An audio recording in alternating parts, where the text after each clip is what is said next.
Audi's Q7 7-seat luxury SUV has always made a big impact, but the improved version of this second generation model aims to be a little smarter than its predecessors, in more ways than one.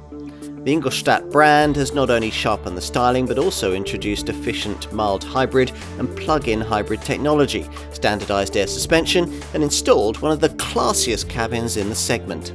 As a result, if you really want a car of this kind, you may well find yourself really wanting this one.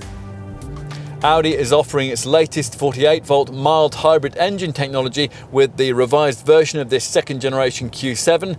Now that sees an integrated BAS, belt alternator starter generator, powering a 48-volt main electrical setup in which a compact lithium-ion battery in the boot stores energy harvested via a KERS or kinetic energy recovery system.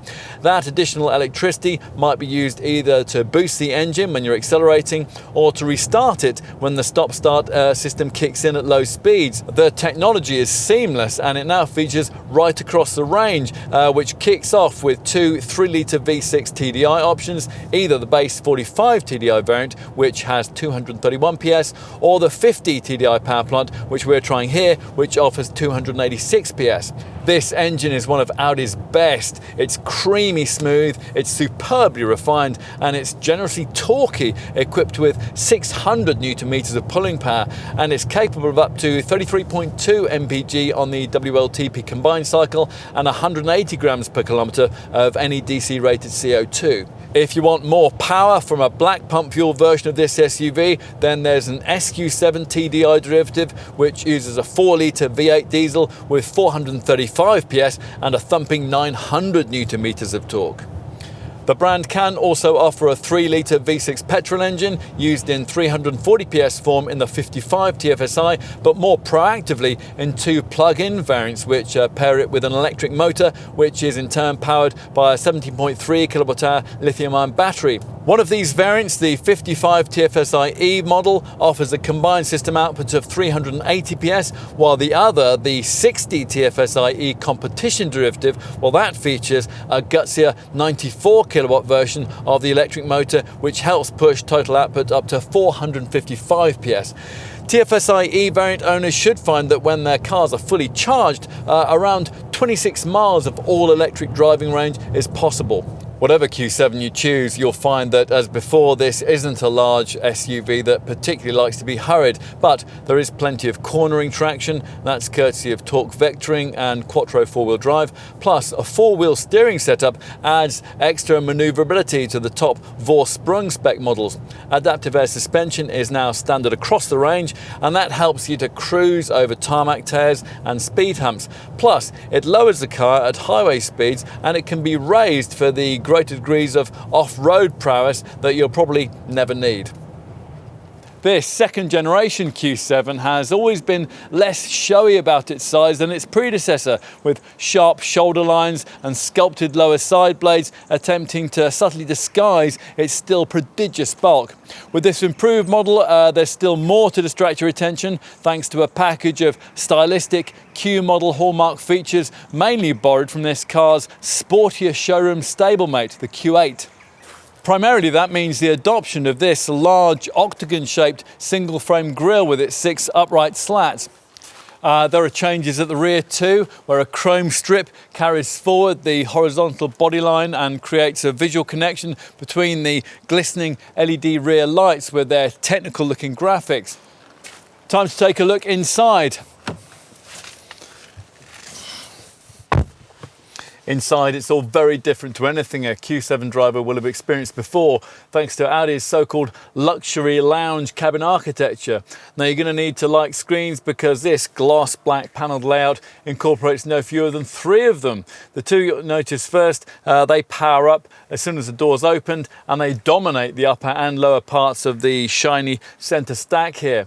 The gently curved upper 10.1-inch display deals with the most important radio, media and telephone functions, while the lower 8.6-inch monitor is reserved for more comfort-orientated, mainly climate-related features. Both screens interact with the optional 12.3-inch Audi Virtual Cockpit instrument binnacle screen that you view through this 3-spoke wheel here. Provision for cabin storage, well, it's not ideal. Both the central bin between the seats and the door pockets are somewhat restricted in size, but the driving position here is virtually faultless, and the seats are supportive with heating and standard 4-way lumbar support. Let's take a look at the second row, access to which is helped by this large door aperture. Passengers back here benefit from Audi's standard rear bench seat plus package, which gives you 3 individual seats, each featuring 110mm of longitudinal travel, so they can be pushed forwards or backwards to maximise either legroom or the space behind. Plus, the outer backrests recline through 16 increments for greater comfort on longer journeys. Okay, what about third row functionality? Now, Audi doesn't pretend this area to be suitable for adults and long distances. With this sloping rear roofline, it could never be. Still, the company's designers have put a great deal of effort into making these rearmost pews decently accessible. Now, you would expect to get to them by pulling the outer middle seat forward. Instead, you fold the backrest down onto its base, and then you pull the folded base up towards the front seat, which frees up a much wider aperture through which you can reach the third row. There's no magic being worked on the available standards of legroom you get once you're back here though, and for any kind of comfort here as an adult, you're going to have to ask those in the middle row here to push their seats forward a bit. Still, it's really intended for kids of any age. Now, this is one of the very few 7-seat cars we've tested with ISOFIX child seat fastenings fitted to its third row chairs, so Audi gets a big tick for that. Finally, let's take a look at luggage space. Now, as you'll discover when the powered tailgate rises, as usual with large SUVs in this segment, there isn't much of that on offer when all 3 seating rows are in place, just 295 litres of capacity. Most of the time, of course, you'll probably be running this car with these third row chairs folded down.